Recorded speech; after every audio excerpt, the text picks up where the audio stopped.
boleh, boleh, boleh.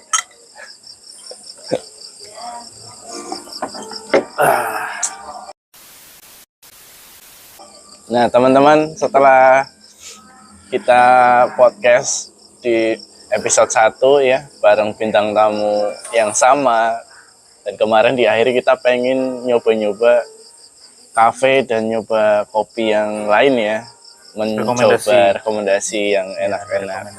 Dan ini kita sekarang lagi di kopi apa? John Kopi di daerah Slawi, di depan Pasar Trayeman, depan Polres Slawi ya. Polsek. Polsek. Di seberang Polsek, suasananya enak dan ini sebenarnya dekat rel ya. Kita di belakang rel.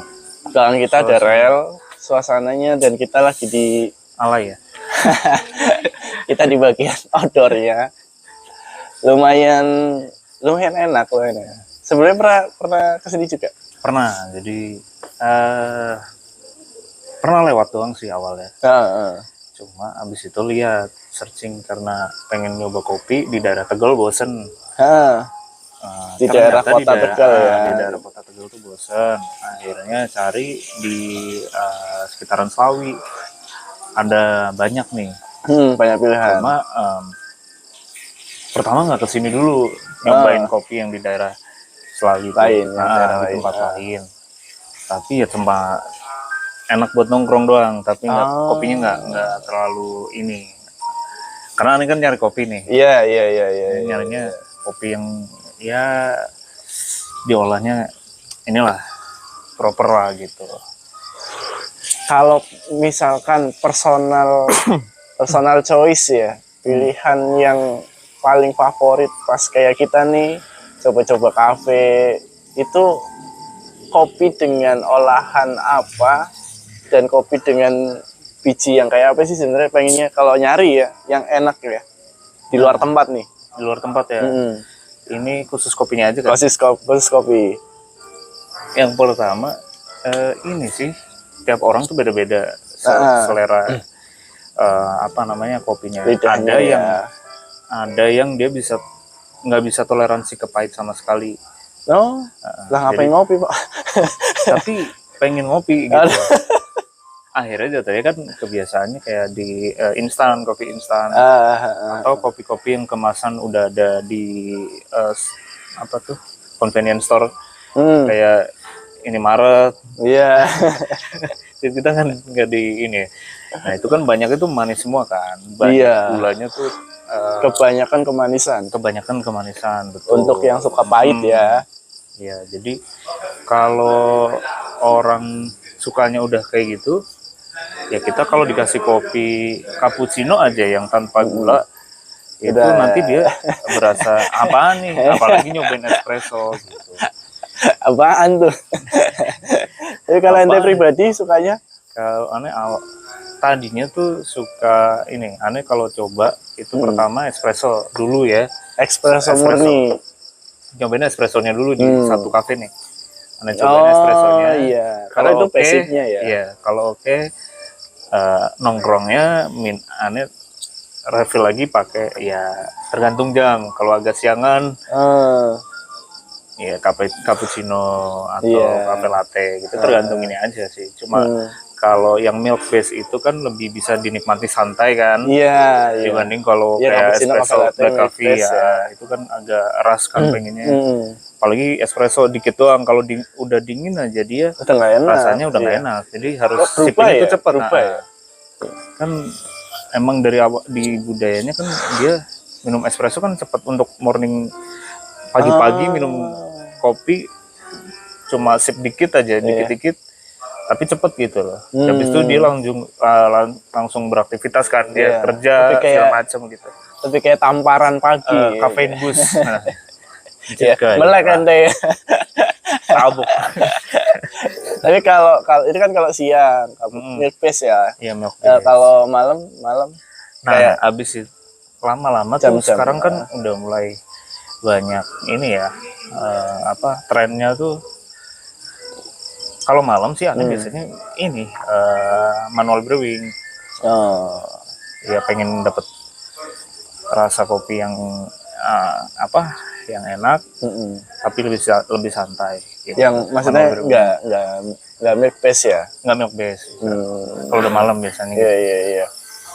Kayak aku kan sekarang akhirnya setelah kenal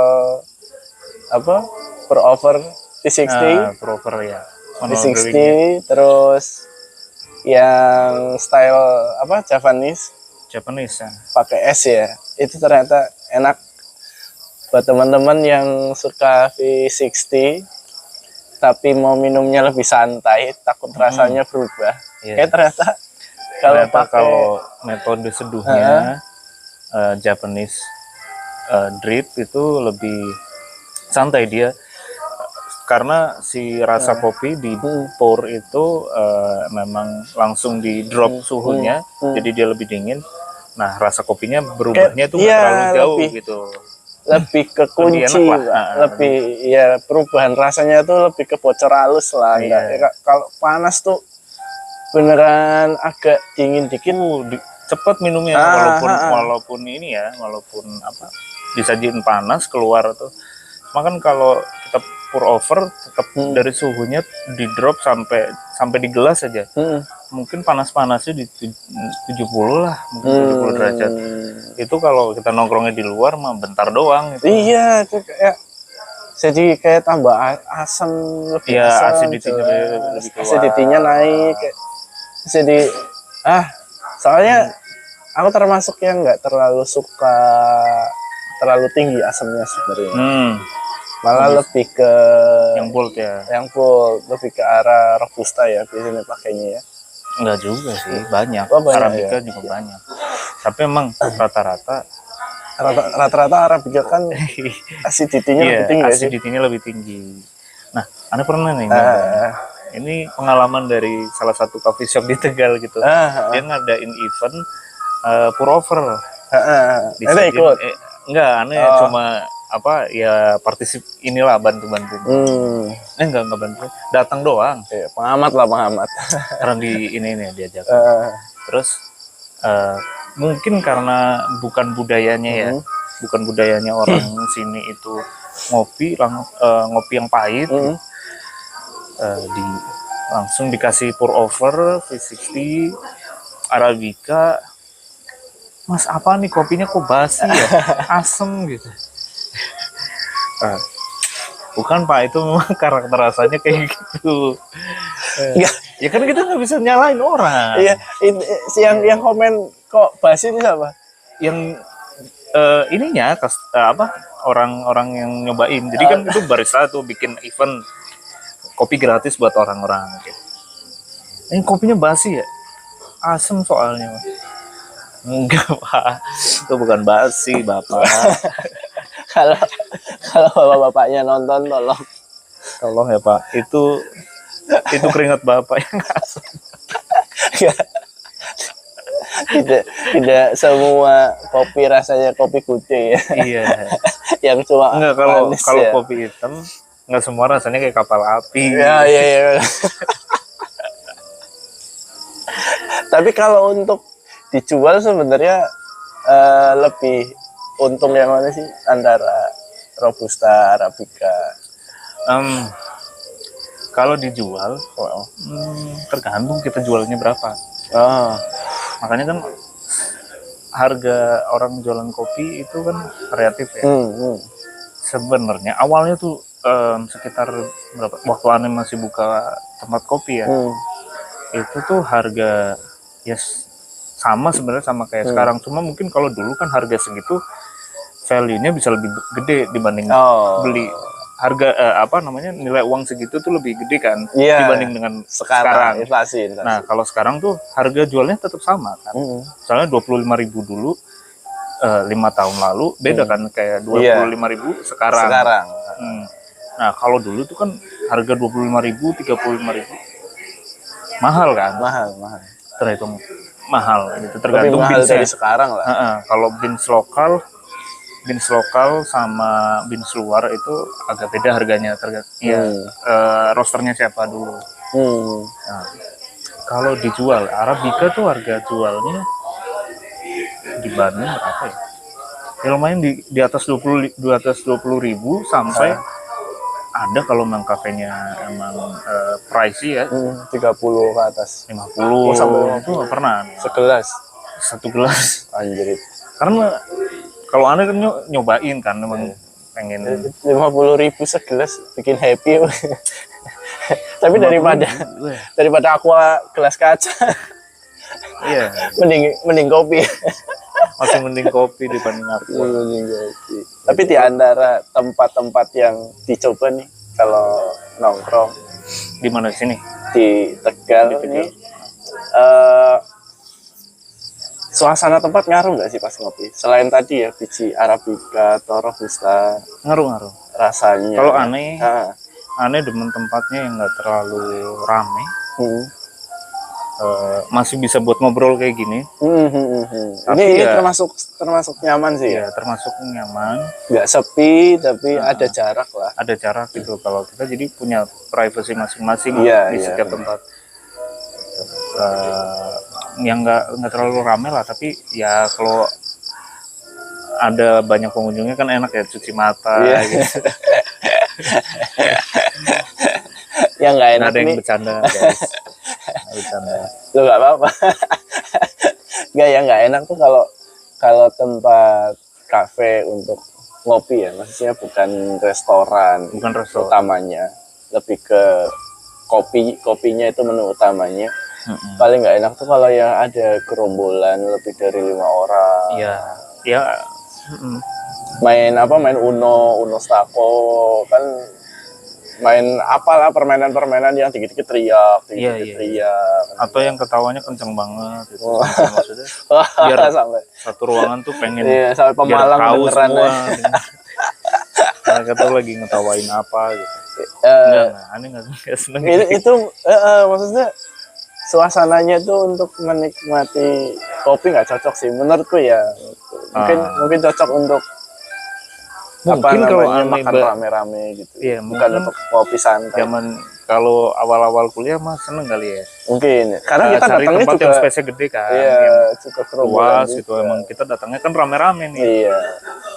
Tapi kalau untuk sekarang yang tempatnya ya proper, bersih, kopinya enak, bisa buat ngobrol. Benar. Nah, kalau kafe bistro banget, aneh juga nggak terlalu seneng sih.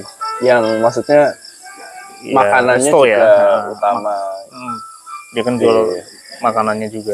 Hmm. Itu biasanya terlalu serius dan tutupnya tuh jam 10 Oh. biasanya tuh. Agak Iya. keburu-buru rasanya tuh.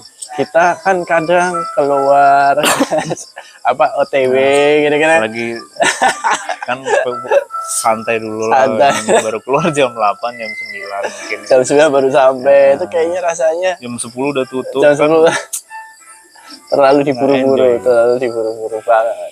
Cuman ini John Kopi di Selawi, suasananya santai, interiornya nggak yang clean banget bersih, Iya. tapi malah kayak Industrial lah. industrial, klasik. Tembok-temboknya itu Iya, unfinished building gitu. berlumut gitu. Kalau Seru sih. berlumut emang kena hujan, Pak. Nggak, maksudnya dibiarkan gitu Iya, loh, iya. Pak. Nggak dicat. Ya, konsepnya emang kayak gitu. Banyak tanaman, enak lah untuk didatengin. Oh, ada satu lagi nih, musik nih. Heeh. Biasanya musiknya tuh ada kafe, tempat nongkrong yang kasih musik dia lebih kenceng. Oh, benar. Nah, kalau ini bossa nova, jazz, itu yang nggak Volumenya ada pas instrumen, ya. yang nggak ada vokalnya. Vokal. Instrumental, terus volumenya juga pas gitu. Volumenya nggak Kita terlalu kenceng. pas ngobrol ada kereta, Pak, ada. Nah,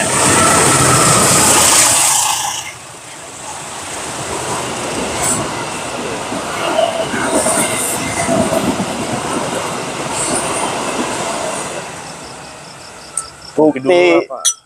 bukti bukti otentik benar-benar di Belakang rel. belakang. Dulu SMP kita mah di belakang rel. Dulu SMP sama ya, Iya, sama. benar-benar di belakang rel. Terus kalau istirahat beli somai duduk di atas rel. Nah, pas keretanya mau lewat, naruh uang koin di atas rel. Terus Jadi gepeng. ketika Terus itu jadiin kalung apa, jadiin. bangga. Untung aja nggak ada yang kecelakaan. Untung nggak ada yang terus makan siomay terus keenakan, terus agak melayang kesadarannya. Kereta lewat. Kalau di belakang rel tuh ada namanya setan budek. Pas Jadi nggak denger oh, ada iya. kereta lewat tuh nggak denger. Ya, alhamdulillah aman. Alhamdulillah aman. Kita pas kecil masih diselamatin. Agak nostalgia aslinya kalau nongkrong di Belakang rel gitu belakang ya. rel kayak gini. Tapi emang hari-hari sebagai penikmat kopi emang selain untuk santai emang butuh kopi. Butuh. Kalau misalkan hari Nggak libur tahu. kan iya ya enak Ini ya nggak untuk tahu kopi. sugesti atau emang. Tapi emang kadar kafein itu kan emang bikin apa ya, badan lebih semangat, euforia gitu kan. Jadi kalau aneh sih Butuh. harus ada butuh kafein setiap hari. Kalau misalkan nih ukuran gelas ya, kalau ukuran berapa kafein per biji gram gitu kan susah nih. Kalau Iya, ukuran iya. gelas hari libur dan hari kerja sama nggak? Hari libur, hari kerja minimal satu. Minimal 1 gelas. Minimal satu. Tapi aneh juga nggak terlalu banyak sih. Oh, Paling, nah malam tuh agak nggak Lebih tahu kenapa banyak. tuh butuh lagi kan, kafeinnya udah habis nih, ah, badan udah mulai lesu, pengennya malam tuh ngopi lagi, tapi bikin nggak ngantuk malamnya. pasti apa namanya maksudnya pasti kopi ini kopi dari biji bikin sendiri. Iya, aneh kalau di rumah kan juga bikin stok bikin yang praktis aja, bikin cold brew. Gitu. Kalau aku kan saya di kantor V60 itu pagi sekitar jam-jam snack pagi lah jam 9. Nanti kalau udah siang jam 3 itu udah mulai emosian. Lagi tuh tambah lagi over lagi. Jadi minimal 1 tapi seringnya 2. Terus nanti kalau malam baru sasetan di warung. 2. Soalnya kalau aneh tuh kebanyakan, apalagi harus lihat jam makan, karena ada punya makan, ini ya, lambung nggak nurut. Lambungnya ada bang, ini ada lambung. Karena ada orang yang itu terkendalanya lambung. Iya, memang harus kontrol ya. Iya, yang penting maksudnya makannya kontrol. ini sih, Iya, makannya tepat waktu. Makan dulu, jangan langsung ngopi sebelum pas lagi lapar. Perih pak. Aku pernah mungkin karena kelelahan ya, pagi itu karena telat nggak sarapan. Terus karena mungkin nggak sarapan atau lemas, kayak yang pengen cepet biar agak seger ngopi. Iya. Makan siang mager. Tipes nggak? Nggak, aman. Terus mager tapi akhirnya makan snack roti dikit-dikit lah kayak. Terus siang biasa bikin lagi. Menjelang sore jantung lambung itu bergejolak. Deg-degan ya, sakit juga perih ya, karena ternyata ya jangan sembarangan lah ya. Nggak enak sebenarnya karena kesehatan minimal ada ganjalnya dulu ya. Iya, ada sebelum makanan yang di apa namanya untuk dasarnya sebelum kopi itu masuk ke lambung. Jangan sampai kosong lah. Tapi di kerjaan emang butuh ya. Di kerjaanmu emang butuh. Tiap hari itu biasanya kalau anda berangkat pasti bawain kopi dulu. Venti ya kalau ukuran gelas Starbucks kan. Ukuran yang inilah yang agak gedean buat dari pagi. Grande ya, dari pagi sampai ya siang habis jam makan siang. Ntar udah nggak minum kopi lagi, baru malam. Ada jam malam kerja? Ada sih, ada jam malam. Itu butuh banget ya Pak? Butuh. Kalau nggak mah baru 2 jam kerja udah sakau Pak. Butuh. Tapi masih di perhubungan. Masih. Masih Karena di- udah berarti 3 tahun, jalan 4 tahun ya. Jalan 4 tahun ya. Jalan 4 tahun di perhubungan. Sekarang di mana posisi? Kantorannya Hari-hari. di penimbangan kendaraan. Penimbangan kendaraan Di daerah? di daerah Brebes. Oh, Brebes. Eh, Brebes banyak, Pak, teman saya, Pak. Gimana? Teman virtual. Wah, Cirebon. wow. Ya di mana Cirebon? Nanti main ya gitu ya. Pas besok aku main ya nggak dibalas. Biasalah basa-basi. Coba dulu ini Pak. Iya. Pisang ya ini ya. Ini pisang diolesi Kayak madu, tahi. gembel. Oh, bisa nggak ya? Di jembatan Timbang kayak sih Pak ini ya. Ngapain? Aku boleh cerita. Kopi udah banyak. Nanti kita lanjut lagi pas tempat kopi baru. Ntar Kalau ada aja. bahasan lagi kita. Jadi kalau di kantor penimbangan kendaraan bermotor itu untuk menimbang sama melakukan penyidikan Hah? kendaraan pengangkut barang, Kendaraan mengangkut barang. semuanya. Sebenarnya yang kadang kan ada kriterianya nggak, maksudnya kan kadang kayak mobil pick up ini buat ngangkut barang, tapi kan kadang buat ngangkut ibu-ibu pengajian dah. Ya. Ada timbang juga kan. Apa emang ya Gimana khusus ya? untuk Iya, pengangkut harusnya barang seharusnya kendaraan pengangkut barang ya mengangkut barang, pengangkut orang ya mengangkut orang. Sudah ada spesifikasi dan apa namanya fungsinya masing-masing gitu. Ya kalau buat ngangkut orang ya ada tempat duduknya dong. Masa Lah iya kasih. pakai pick up ibu-ibu pengajian tahu ya kan? itu kan memang malfungsi ya, ya. malfungsi itu jangan ditiru ya. Itu kalau ngeremnya salah Wah. banyak bahaya banget soalnya sih. Iya. Bahaya banget. Ya jembatan timbang kan di pinggir jalan ya. Iya, di posisinya pasti di jalan utama. Maksudnya kesadaran yang kendaraan yang lewat dan wajib untuk menimbang itu mereka otomatis masuk atau ente panggil? Masuk. Jadi sebenarnya kewenangannya itu kan ada di dalam. Kalau apa namanya perhubungan itu ada di kantor penimbangannya itu, di wilayahnya. Itu nggak masuk ke jalan raya sebenarnya. Jadi kita harusnya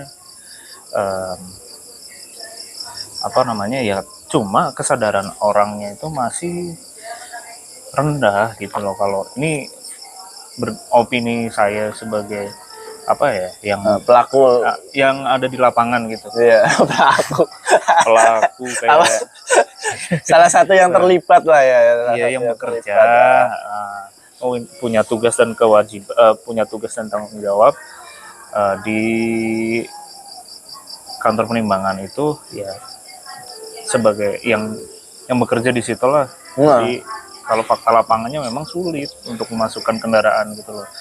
Padahal kalau kita tahu marka penanda kalau berapa ratus meter ini sudah ada kantor penimbangan, unit layanan penimbangan itu ada. Tetapi kendaraan ya nggak ada yang masuk. Banyak sih. Kadang ada salah paham ya kalau semua kendaraan yang masuk di situ tuh harus bawa muatan gitu loh. Sedangkan kalau ya semuanya masuk mau bawa muatan atau enggak itu masuk. Tapi ada pemeriksaannya nggak sih Pak? Misalkan dari sini ke sana di tengah-tengah itu kan ada jembatan timbang. Kalau si kawan ini nggak nimbang itu dia nanti dicek ada pengecekan. Sejauh ini sih kita ada, tapi ya yang lewat di ini ya ada sensor di depan kantor penimbangan gitu. Jadi biasanya kalau kendaraan yang bawa barang tapi nggak masuk penimbangan, Kepotret. kita ada CCTV dan sensornya. Bisa ke ini nanti datanya tuh dikirim ke pusat sama apa namanya, kalau nggak salah itu datanya dikirim ke Satlantas ya.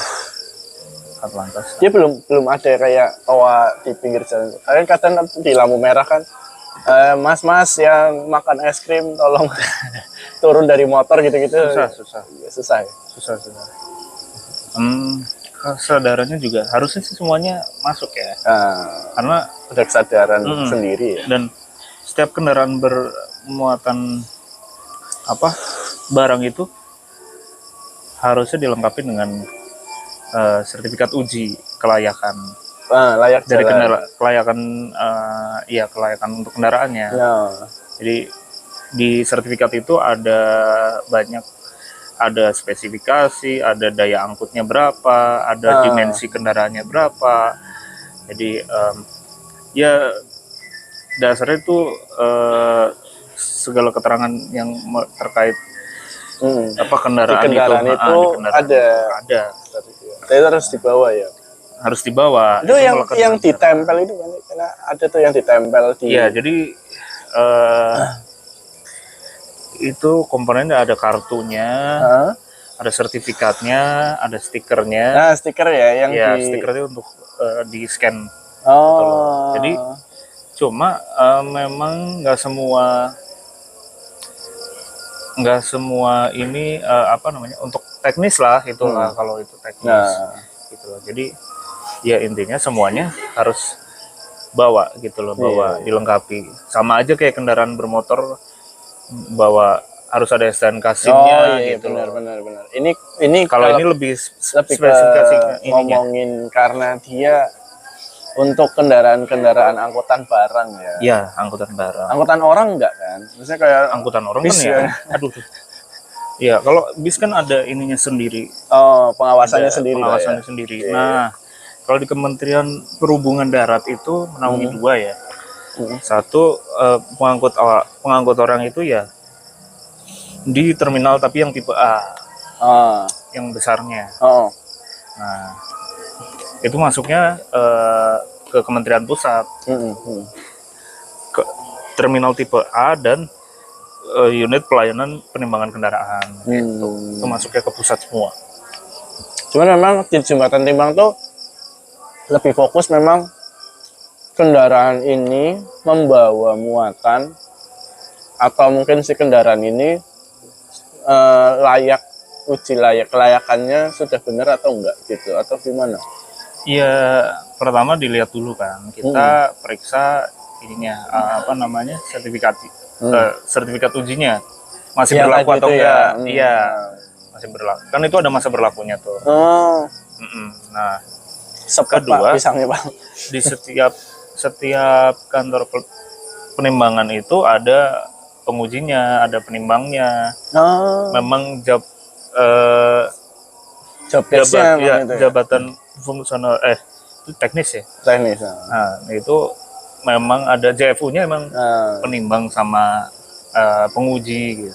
Emang satu orang sudah punya tanggung jawab. Ada ininya. Jadi personilnya tuh di setiap ini. Karena kan bahaya kan, misalkan ada kendaraan anggaplah truk yang over muatan, maksudnya ngerem juga belum tentu yang harusnya kalau dia muatannya nggak seberat itu, maksudnya sesuai kapasitasnya kan. Iya. Itu bahaya banget sih. Iya kan, kalau melebihi kapasitas bisa bahaya banget kan. Nggak cuma melebihi kapasitas. Jadi kalau programnya pusat itu ada zero odol sama overdimensi. Zero odol. Zero overdimensi. Bukan gigi. Overdimensi sama overloading. Karena ya di kita memang kasusnya paling banyak itu sih.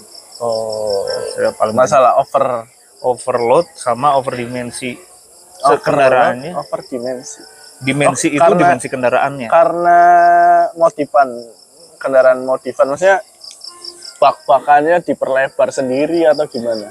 Ya kita overdimensi itu saya nggak tahu lah ya. Pokoknya kalau kita sebagai petugas memeriksa kendaraan itu nggak sesuai spek, nggak sesuai yang tertera di sertifikat uji, Misalnya dimensinya ternyata setelah di pengukuran lebih panjang, nah ini itu nanti diproses langsung gitu. Iya. Maksudnya kayak misalkan sertifikatnya panjang muatannya, panjang apa sih baknya Ya dimensi kendaraannya tuh, dimensi termasuk kendaraannya, dari panjang kabin lebar. depan sampai ya wheelbase Iya. kendaraannya, dimensi baknya, dimensi Semua. semua itu tingginya. Ini kan tingginya di tulisannya 3 meter, terus pas dicek ternyata fisiknya 10 meter gitu.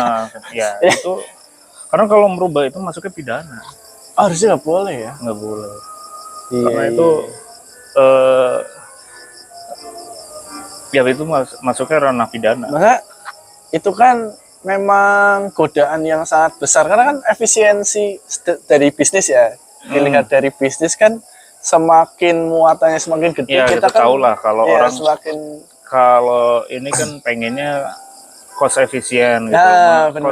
Untuk mengangkut sebuah muatan barang logistik gitu. Dari satu titik ke titik lain ya pengennya kan costnya rendah kan kalau ini. Tapi ada aspek keselamatan yang dikorbankan gitu loh. Sedangkan pengguna jalan itu kan bukan cuma dia aja kan. Iya, benar.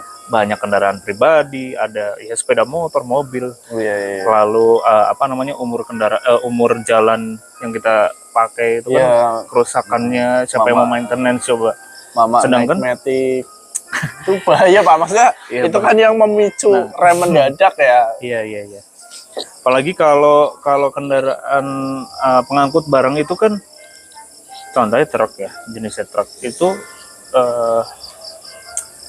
pandangannya kan nggak seluas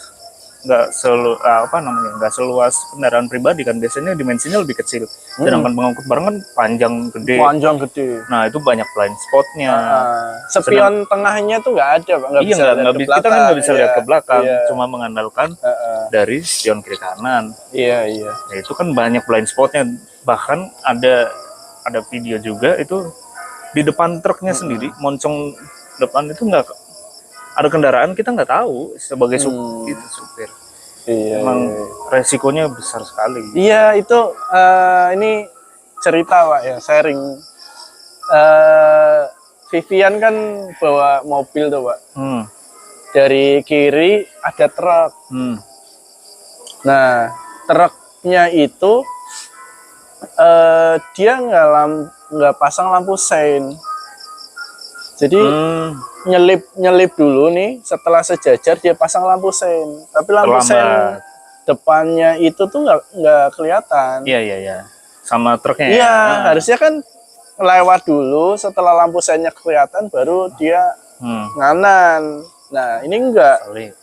Nyalipnya tuh belum full, baru setengah, dia langsung nganan, dipepet. Entah alasannya nggak kelihatan itu, mungkin karena spionnya nggak kelihatan atau apa, padahal di kanan tuh ada mobil. Pepet, baret Wah. Ngamble apa? Kalau mobil pribadi kan spionnya dia pasti kalah lah. Ya pasti kalah kan. Pasti kalah karena kan, bahannya truk kan besi semua. Iya, besi semua, dan ya mereka bobotnya juga. Bak truk kan mau lecet mau apa, orang nggak usah nggak terlalu nggak terlalu dipikir mulusnya. Orang bahkan malah di graffiti kan. Cintaku nggak seberat muatan. Gambar cewek. Cintaku tak seberat muatan. Lama pulang, abang lupa rasanya digoyang gitu-gitu. Itu ngamble Pak. Wah, Vivian langsung ngomel-ngomel, marah-marah di kantor polisi. Katanya mau ganti 200.000 spion. Dibawa ke bengkel, diestimasi gantinya 2.700.000. 10 kali lipat ya. Ya lebih lah. 200.000 tuh coba mending kalau ninggalin 270 10%-nya lah. 200.000 gimana Kak, ngomel-ngomel. Tapi ya udahlah, itu anggaplah driver truk oknum lah. Ya. Itu yang bikin bahaya memang ya, masalah blind spotnya truk itu ya. Iya, blind spot, pengereman terutama, sama ya banyak ininya faktor apa namanya yang mempengaruhi keselamatan pengguna jalan lainnya gitu. Makanya kita harus, kalau pemerintah kan meregulasi ya supaya supaya safety lah untuk semuanya gitu loh. Iya, makanya jalanan Pantura kan udah kayak urban legend ya. Di Ratusan tahun. proyek ratusan Proyek udah ratusan tahun. dimulusin, tak berapa bulan udah bergoyang lagi tuh.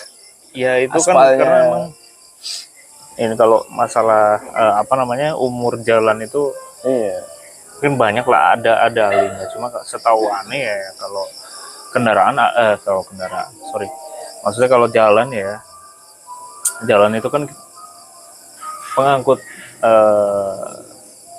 umum, jalan nasional itu kan jalan peninggalan udah Lama banget. iya lama banget, konturnya juga pasti berubah. Nah, perbaikan tuh ada, tapi mungkin nggak akan sestabil dan ini kalau jalan baru yang dibuat gitu loh. Sedangkan jalan baru yang dibuat kan nggak memungkinkan. Ada beberapa rute yang dibuat jalan baru kan. Cuma kalau untuk jalan nasional yang Jadi kita kalau kayak mau mengkambing hitamkan tuh bingung. Kompleks masalahnya. Yang kambing hitamnya banyak. Maksudnya oknum yang pengerjaan bahan aspalnya kurang atau apa. Terus atau oknum yang membawa muatan overload dipaksa. Ya kalau pembawa mungkin kalau dibebankan ke siapa sih penggunanya ya. Soal di sini yang bawa kendaraan yang berat kayak gitu. Ya mereka juga nggak bisa disalahin, orang lewat sekali belum tentu bolong kan. Itu kan ada repeat berapa kali dilewati ratusan kendaraan, ribuan kendaraan gitu loh. Jadi ya nggak bisa disalahkan ke satu juga kan. Pada zamannya kan kita pemakai apa namanya Pantura dengan motornya. Ya kalau kita kena lubang duar, wah kalau loncat yang bonceng gitu. Iya. Wah, yang bonceng tiduran terbang. Jadi kita berdua pernah ke arah Cirebon.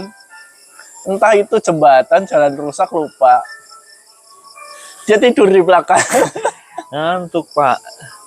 Jangan ditiru, tapi kalau ngantuk ya ketiduran ya, ketiduran.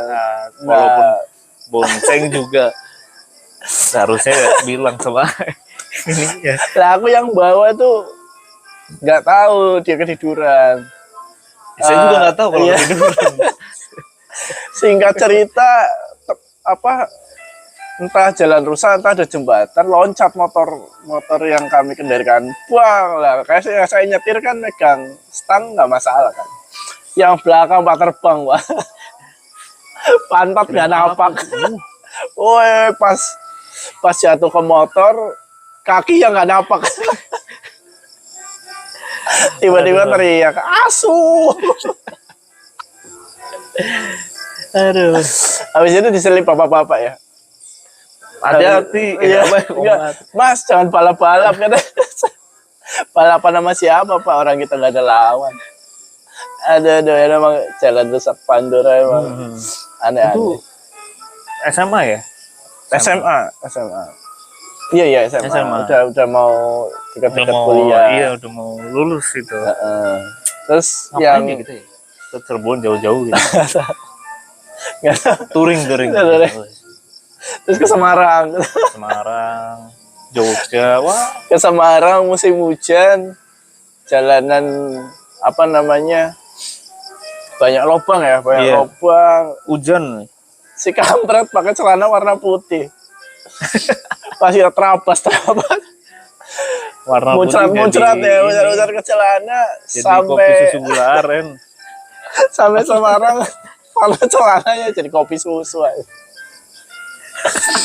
Itu langsung pengalaman geblek ya bang. Berarti nanti selama di kerjaan itu apal spek-speknya truk-truk Ya, pembawa nggak semua, tapi ada berapa jenis kendaraan lah, jenis yang udah aneh, berapa ton. ya ini yang aneh apa ya Heeh. kisarannya gitu. Heeh. Karena setiap merek tahun itu kan beda-beda ya. Ke Toyota, Hino gitu-gitu Iya, beda-beda. itu beda. Mitsubishi gitu ya. Daya angkut itu beda-beda. Tapi kalau klasifikasinya aja yang secara umum, kalau kayak pick up itu sekitar daya angkutnya 1.500 lah, 1.500 kilo atau 1,5 ton sampai Pick up biasa. pick up biasa. Ada yang sampai 2,5. Iya ada. Tergantung ini ya. Kalau yang baru Build ada yang quality gede. merek ya. Nah, kalau yang baru mesinnya cc-nya kan lebih gede juga tuh. Oh iya benar-benar. Tenaganya Cc-nya lebih. tenaganya lebih gede. Tapi kan kalau kapasitas bak dimensi kabinnya kan nggak terlalu besar, jadi dia bisa ngangkut muatan yang lebih berat. Iya. Tapi kadang kan dipaksa tinggi banget. yang kalau kena lubang dikit-dikit sampai berapa jauh Ada nanti tuh yang biasanya. bebannya udah agak miring. Ah iya. Yang di sebelahnya panik. Itu tata cara muatnya, Pak. Kalau apa? Ya muatannya biasanya tuh yang biasa bawa rak tuh. Bawa rak piring, rak apa kan gede-gede kan. Tuh tinggi-tinggi tuh biasanya. Ya kadang kayaknya udah jauh nih, terus di lampu merah paling atas kasur. Muat kasur juga tinggi, tapi sebenarnya kalau bobotnya enteng. Iya, cuman Bobotnya enteng, cuma dimensi itu kan gede. karena terlalu miring, makin miring nih. Karena terlalu tinggi, makin miring. Jadi pas di lampu merah berhenti, motor di sebelah ini ketiban kasur di benar lagi. Tapi sebenarnya mungkin secara bobot itu tidak overload ya. Iya, biasanya yang ngikutin itu. Cuman nggak secara overload. dimensi ya jangan suka-suka yuk. Jangan suka-suka gitu. Karena piring masih ada piringnya lebih baik. Itu ngangkutnya biasanya gede banget kan itu biasanya. Dan di Indonesia itu yang aku baru sadar tuh di sini tuh truk itu macam-macam banget. Maksudnya kayak ada truk biasa, terus truk yang ban belakangnya udah mulai berjejer dua, ada yang lebih gede lagi. Paling gede kan truk trailer ya, yang tronton yang bawa kontainer, truk pelabuhan yang kita bisa sebut apa? Optimus di Pandora. Tayo. Oh Tayo bisa. sorry. Tiba-tiba dia berubah jadi robot.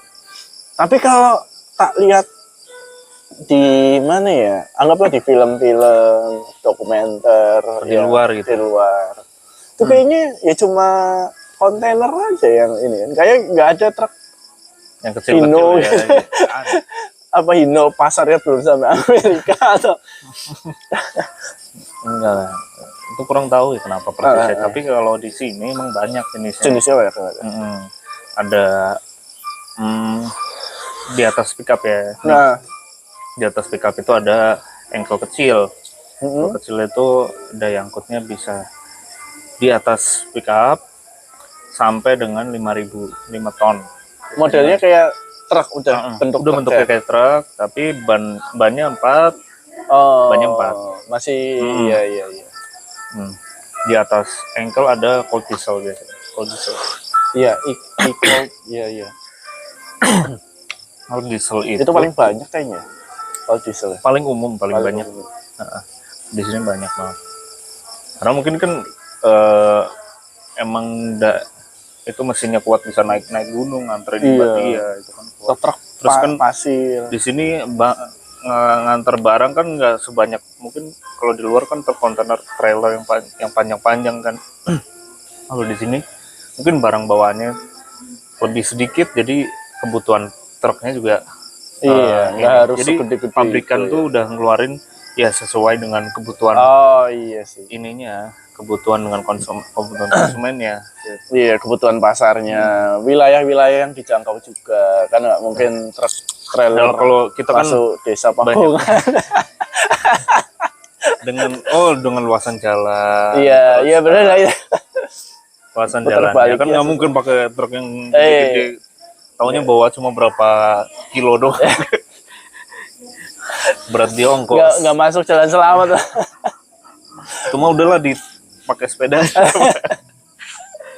Iya. Gitu. Ada tadi sampai kol diesel. Kol diesel. Itu di atas 5.000 lah.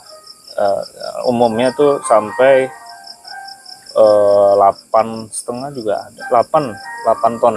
8 ton. Itu kalau kalian bisa lihat, misal kol diesel itu yang sumbunya 4, tapi ban belakangnya ada 2. Oh, gini sebelahan. Ya yang nempel gitu. Nempel 2 ini. Itu kol diesel. Oh, itu kol diesel. Itu kan yang sering bawa sapi, hewan-hewan macam-macam kan, baknya menyesuaikan. Nah itu nanti diuji lagi itu barang bawaan apa yang biasa dipakai, yang biasa dibawa itu menyesuaikan bentuk ininya, bentuk apa kendaraannya gitu loh. Kalau misalnya barang bawaannya ya yang umum lah, pakai baknya bak yang kotak kayu gitu. Kalau misalnya barangnya rawan kena hujan ya pakainya box, truk box. Nah kalau yang untuk ngangkut pasir, batu itu pakai dump truck yang bisa dibuka. Di daerah mana? Magelang, Bawen tuh pasir banyak banget. Kalau mau lewat situ tips trik pas hujan. Karena truk pasir nggak mungkin jalan pas hujan. Berat Pak bawa pasir kan nyerap air. Lah iya. Dia berat. Oke. Susah ngerem ya. Itu yang apa tadi jenis kol diesel? Di atas kol diesel ada engkel, tapi engkel besar.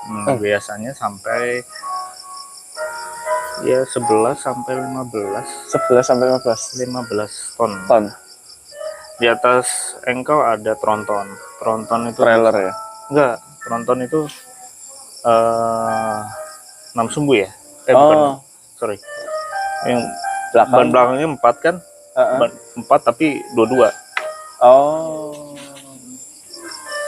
Depan belakang gini. Enggak, belakangnya ada 2 nih. Aduh, nanti belakangnya ada 2. Ya, dua roda. Depan masih 1. Depan 1. Masih 1. Iya. Ini cukup gede nggak sih itu? Itu sampai bisa ngangkut daya angkutnya itu sampai 24 kayaknya, maksudnya ada yang 24 ton. Itu yang udah mulai antar pulau ya di sini ya? Iya. Ya untuk dikurangi berat kendaraannya kan paling berapa ton itu. Cuma ya itu juga banyak di sini.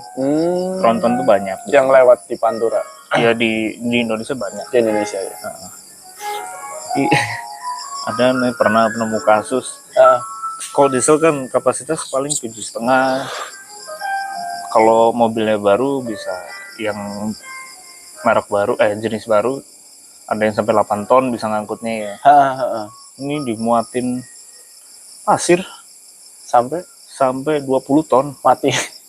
Gimana? Lu jalan pelan, wah ini yang bahaya nih. Bahaya kan buat. Iya. Otomatis dia jalannya pelan. Iya. Ngeremnya juga susah. Kalau turunan dia pasti susah untuk ngerem. Nanjak juga dia susah nanjak. Di Bawen Pak, saya pernah ketemu kayaknya truk pasir. Pokoknya megah gede gitu. Macet. Nanjak, saya belakangnya. Pas kan ajak pelan-pelan, tapi karena macet dari sana rame susah diselip. Nah, paling deg-degan tuh udah yang pas bunyinya krek. Ya, emang kita kalau misalnya bawa kendaraan kan harusnya ada jarak kan, dengan terutama truk bis yang kalau itu ada di depan kita tuh harus kasih jarak. Apalagi kalau tanjakan, wah. Iya, itu udah tak jarakin tuh, tapi deg-degannya yang banting kemana nih? Terus tiba-tiba lampu remnya tiba merah terang gitu, udah berhenti. Langsung istighfar. Ya Allah. Ya, ini aja lah. Saya tidak mau pakai magic. Banyak doa aja lah kalau kayak gitu. Itu yang apa namanya ya, kemungkinan yang over capacity ya. Overload itu pasti itu. Yang akhirnya gini, biasanya kalau bawa kendaraannya itu ngangkut apa namanya, barang-barang non pasir ya, Bentar Pak, cuci mata. barang-barang yang ngangkut barang yang curah kayak pasir atau misalnya yang dia itu ada volumenya gitu. Itu setiap bak kayu itu ada batas maksimal untuk barang curah dimuat di kendaraan itu biasanya. Oh. Jadi kalau misalnya ente bisa ente lihat ada bak kayu tapi dimuat lebih atau sebatas tinggi dari bak kayunya, itu biasanya overload. Oh, yang Jadi sampai kalau barangnya curah kayak pasir kayak atau ini karena dia beras pasti volumenya enggak. padat kan. Iya kan, pasti volumenya padat, dia itu pasti di bawah bak kayu, ada batasannya dia itu. Kalau udah Kalau ini udah gitu ya pas lebih apa namanya, menonjol cek mic bentar. makanya kalau untuk barang Sorry. Oke. kalau barang kayak untuk ngangkut pasir itu lebih menggunakan bak dump truck, jenisnya dump truck yang baknya besi dan itu biasanya bentuk U. Oh, Bentuknya betul bawahnya itu kelihatan. Iya, jadi nah itu memang untuk khusus barang-barang ya pasir, tanah atau batu split, itu kan curah kan, apa kerikil. iya kerikil, batu. Iya. Tapi sepengalaman nanti di sekarang daerah mana tadi? Jangan lo daerahnya. Udah jangan daerah ya. Sepengalaman ini di Pantura kan, di Pantura. Yang overload di antara 10 kendaraan yang lewat, yang nimbang lah, di antara 10 kendaraan yang nimbang. Sekarang kalau sekarang udah mulai ini ya, udah mulai apa namanya, lumayan tertib lah. Awal aneh masuk kerja itu masih banyak banget. Dari 10 yang overload berapa tuh? Di atas 50%. Wah, anjir. Biasanya bawa apa, Pak? Ya macam-macam ya. Macam-macam. Semua barang bawaan. Soalnya kan sekarang perindakannya udah mulai di mana-mana kan. Tegas. Kendaraan mau lewat tol, mau lewat jalan biasa, itu udah banyak ininya titiknya. Jadi kesadarannya juga udah mulai tinggi. Ini makasih juga ke siapa? Pemilik kendaraan, ke supir-supir, karena kan sebenarnya mereka itu kan mitra dari Kementerian Perhubungan, jadi sesama pengguna jalan, mereka yang juga pakai jalan, dia dan keselamatan mereka juga kan. Iya, nah kalau tanpa mereka yang ngangkutin barang, sirkulasi barang, itu ekonomi macet, ekonomi juga macet. Iya. Jadi semua punya peranannya masing-masing. Iya. Berarti membaik, tapi intinya membaik kan. Si yang overload yakin sih untuk kedepannya. Iya positif sih. Untuk kedepannya kita juga, masyarakat juga semakin, apalagi informasi sekarang udah mudah didapatkan. Yang saya kesal tuh kalau truk-truk kayak misalkan apa namanya, yang mungkin di bawahnya masih tronton atau trailer yang nggak bawa muatan. Yang kosong. Iya, kosong itu kan muatan. Tenaganya biasanya kan kenceng. Iya. Jadi begitu bawa muatan tuh kayak tuyul dikejar. Enggak sih. Ustadz gitu. Sebenarnya nggak nyaman. Mobil bermuatan, mobil barang itu dia lebih stabil, lebih apa namanya? Dia lebih stabil itu ketika dimuat barang. Jadi kalau nggak dimuat barang itu dia lebih nggak stabil ya, bunyi berisik lah dia. Kalau kena kebesaran tenaganya kali ya. Iya, karena emang tenaganya sama bak ininya tuh mengangkut lebih lebih stabil, enak di bawah jalan itu kalau ada muatannya. Kalau nggak ada muatannya dia pasti nggak enak. Kayak berisik lah, lebih limbung lah. Apa. Nah ini yang beneran nggak ada muatan dan nggak ada ekornya beneran. Oh, Cuma ke kepalanya. oh iya, itu mau dibawa ke karoseri itu. Oh, itu Kepalanya doang kan, iya. sama ininya kan, sama ya, ekor sumbunya dikit kan. itu sumbunya. Itu Iya, tolong untuk jangan dibawa. arogan bapak-bapak. Enggak, itu emang Ya. kenceng. Oknum Ya, lah. apalagi kalau yang nggak ada kabinnya. Oh, Pernah lihat nggak? Yang cuma setir doang. ya pakai helm balap. Iya, itu kalau yang pakai helm. Itu kan mau dibawa ke karoseri. Ya pernah ketemu pas kalau keluar kota malam-malam, terus kayak ya dia cuma pakai helm, maksudnya ini nggak masuk angin. Terus Ya, kaosnya dia pakai juga kaos pengennya ada oblong. kabinnya Pak kalau nyetir. nggak pengen juga masuk angin. Terpaksa. Terpaksa, Ya. kan Itu tuntutan dibawa kerjaan. dibawa ke karoseri berarti ya. Iya, dibawa ke bengkel yang jelas atau mungkin dari dealer apa namanya kurang tahu ya, misalnya dari sananya itu mungkin dari pabriknya pabrik A ke B, Iya. keluarnya dari apa, nanti dia harus ke pabrik lainnya gitu. Intinya bukan untuk dipakai aktivitas Enggak normal. coy, enggak buat balapan di jalan gila. Iya. Kira-kira nimbang kayak gini ya, ada perkembangan inovasi apalagi untuk atau ya udah hanya menjalani apa yang udah sih, sudah sebenarnya bagus. itu kan fungsi pengawasan juga kan. Fungsi pengawasan karena pemerintah kan punya tanggung jawab untuk menjaga dari amanat undang-undang kan, untuk menjaga keselamatan pengguna jalannya. Iya.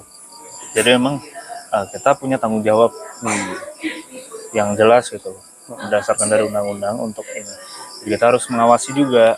Nah, apa namanya? Kalau perkembangannya sekarang udah banyak sih perkembangan dari ininya. Contoh misalnya sensor yang tadi Anda sebutin. Oh, itu termasuk salah satu ini nih. Jadi dulu nggak ada. Dulu nggak ada. Kalau sekarang Canggih, juga ya? kan ada sertifikasinya tuh, tiap kantor penimbangan ada sertifikasinya. Nah, setahuannya kalau yang percontohan dari ini, dari salah satu daerah ya, itu ada sertifikasi namanya TÜV Rheinland dari Jerman kalau nggak salah. Itu ada spesifikasi checklist. ada, jadi Ada kendaraan ininya, ada SOP-nya harus sesuai, SOP-nya jelas, peralatannya, terus mungkin jalan semua. Mungkin nggak semuanya di semua titik, tapi ada di titik-titik tertentu yang memang percontohan. bukan percontohan. Jadi misalnya antar provinsi nih, titik-titik antar provinsi, titik-titik krusial lah, titik krusial, atau misalnya medannya yang nggak memungkinkan. Contohnya misalnya medan yang naik turun yang agak di dekat-dekat gunung. Ya, setelah dari pegunungan terus keluar dari jalan antar provinsi, karena kan kontur Pulau Jawa, apalagi kalau Indonesia kan pulauan ya, konturnya kan nggak rata, nggak flat gitu loh. Jadi ada beberapa titik lah yang memang butuh ini ya, dan itu ada sertifikasinya untuk kantornya. Jadi SOP-nya jelas, kapasitas kantor ininya, fasilitasnya juga jelas, bisa berapa kendaraan yang bisa parkirkan di situ, terus jenis dimensi kendaraan yang besar tuh, yang trailer yang panjang, tergandeng yang panjang juga itu bisa masuk gitu. Terakhir nanti punya harapan atau pesan-pesan ke masyarakat umum terkait dunianya ini yang dilakukan hampir tiap hari ya. Iya.